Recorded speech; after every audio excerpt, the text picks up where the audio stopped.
जय हिंद। तो आज के क्लास में हम देखेंगे कि रेशनल नंबर और फ्रैक्शन में क्या अंतर है। अधिकांश बच्चों को ये समस्या होती है कि सर दोनों तो रेशियो के रूप में, बटा के रूप में, भिन्न के रूप में ही दिखाई दे रहे हैं, तो अंतर आखिर क्या होता है? क्या दोनों एक ही नंबर है? क्या दोनों का नेचर सेम होता है या कुछ अंतर है? क्या फ्रैक्शन को हम रेशनल नंबर कह सकते हैं या प्रत्येक रेशनल नंबर को हम फ्रैक्शन कह सकते हैं? तो आज हम इसी पर चर्चा करेंगे कि क्या अंतर है। तो चलिए पहले हम दोनों के डेफिनेशन को ध्यान से देखते हैं। बता रहा है रेशनल नंबर के बारे में, क्या बता रहा है कि रेशनल नंबर जो होता है वो एक ऐसा नंबर होता है जो p/q के रूप में हो।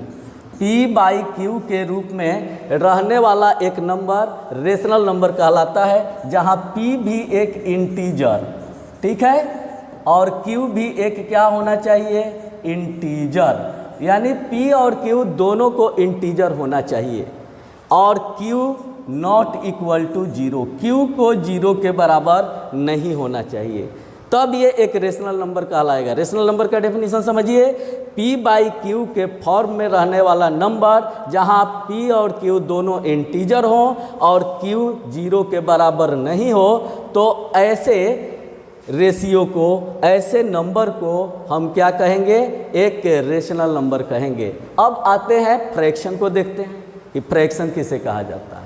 तो दोनों को पहले दोनों का डेफिनेशन तो समझ लें कि आखिर दोनों के डेफिनेशन में क्या कोई अंतर दिखाई दे रहा है।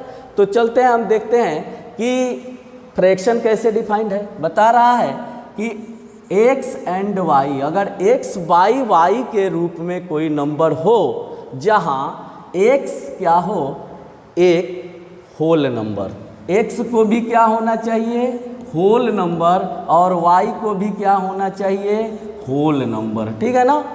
x को भी होल और y को भी होल नंबर होना चाहिए, और साथ साथ y not equal to 0, y को 0 के बराबर नहीं होना चाहिए, क्योंकि डिनोमिनेटर 0 नहीं हो सकता। डिनोमिनेटर अगर 0 होगा तो फिर मैथमेटिक्स आगे नहीं बढ़ पाएगा। तो चलते हैं हम, यानी कि 0 से भाग नहीं लगता। 0 क्यों नहीं हो सकता, इस पर भी चर्चा है। आप नॉर्मली किसी नंबर को 0 से भाग नहीं दे सकते। लाइक एज मान लीजिए मैं 0 से ये भाग दे रहा हूँ कि 0 से 5 को भाग दूँ, तो क्या संभव है? ये नहीं संभव है। क्यों संभव नहीं है?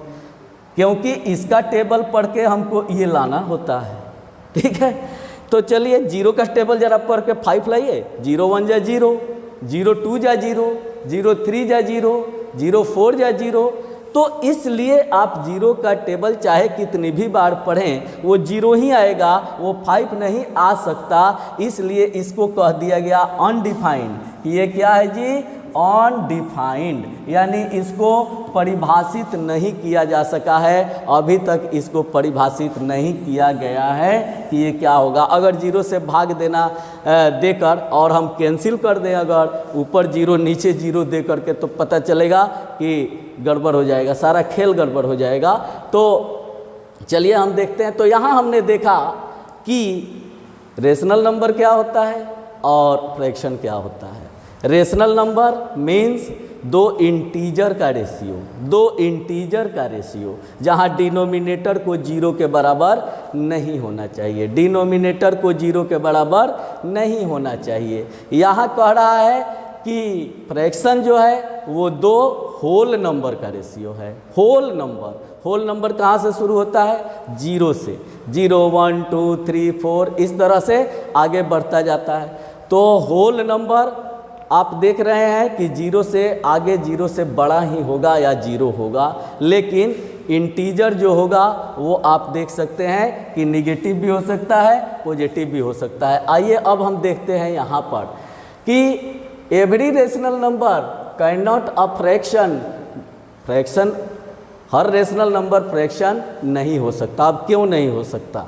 तो चलिए क्यों नहीं होगा हम देखते हैं कि रेशनल नंबर जो है वो डिफाइंड है कि दो किस चीज़ का रेशियो? इंटीजर का रेशियो।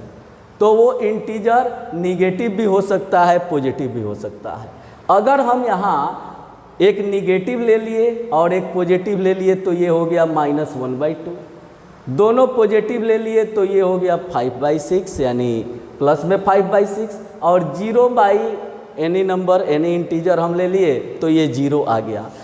यानी रेशनल नंबर जो हो सकता है वो निगेटिव भी हो सकता है, पॉजिटिव भी हो सकता है और 0 भी हो सकता है। लेकिन आते हैं अब हम अपने फ्रैक्शन को देखते हैं। फ्रैक्शन को कैसे डिफाइन किया? फ्रैक्शन को डिफाइन किया कि एक होल नंबर को दूसरे होल नंबर से डिवाइड किया जाए। तो एक होल नंबर को दूसरे होल नंबर से डिवाइड करेंगे तो देखिए आपको न्यूमरेटर भी होल नंबर रखना है, डिनोमिनेटर भी होल नंबर रखना है। मीन्स इसमें आप निगेटिव नहीं रख सकते क्योंकि होल नंबर निगेटिव नहीं होता है, ठीक है ना। तो होल नंबर जब निगेटिव नहीं होता है तो इसका न्यूमरेटर भी पॉजिटिव और डिनोमिनेटर भी पॉजिटिव, या आप ज़्यादा से ज़्यादा 0 रख सकते हैं। सबसे छोटा होल नंबर जो है हमारा 0 है तो 0 रख सकते हैं। 0/5 अगर हमने किया तो उसका वैल्यू 0 होगा। यानी ये जो होगा आपका फ्रैक्शन वो हमेशा क्या देख रहे हैं? पॉजिटिव आ रहा है, क्योंकि होल नंबर पॉजिटिव होते हैं और पॉजिटिव को पॉजिटिव से डिवाइड करने पर हमेशा क्या आएगा? पॉजिटिव आएगा, यानी प्लस में ये आता है। और ये जो है वो पॉजिटिव भी हो सकता है और निगेटिव भी हो सकता है, दोनों चीज़ें हो सकती हैं। रेशनल नंबर पॉजिटिव भी हो सकता है, निगेटिव भी हो सकता है, लेकिन ये जो होगा यानी फ्रैक्शन जो होगा वो हमेशा पॉजिटिव होगा। यानी ये डिफरेंस आपने देखा। नेक्स्ट है कि rational number can be both negative and positive. अभी इस चीज़ को हमने देखा ही कि वो रेशनल नंबर निगेटिव भी हो सकता है, पॉजिटिव भी हो सकता है, लेकिन फ्रैक्शन जो होता है वो हमेशा एक पॉजिटिव नंबर होता है, निगेटिव नहीं होगा। ज़्यादा से ज़्यादा होगा तो 0 होगा या फिर कोई टुकड़ा होगा। फ्रैक्शन मीन्स एक टुकड़ा, किसी चीज़ का एक टुकड़ा। तो निगेटिव टुकड़ा का कोई सेंस नहीं है। कहे कि क्यों हम आप कह सकते हैं कि काहे हम नहीं लेंगे भाई, क्यों हम रेशनल नंबर को निगेटिव नहीं है? तो डिफाइन कर दिया गया कि इंटीजर को इंटीजर से डिवाइड करने पर रेशनल नंबर मिलता है और होल नंबर को होल नंबर से डिवाइड करने पर क्या मिलता है? तो फ्रैक्शन मिलता है। तो मेन डिफरेंस जो आपको मिला वो क्या मिला कि रेशनल नंबर निगेटिव और पॉजिटिव दोनों हो सकते हैं, जबकि फ्रैक्शन जो होता है वो हमेशा पॉजिटिव होता है। तो चलिए फिर मिलते हैं अगले क्लास में, तब तक पढ़ते रहिए।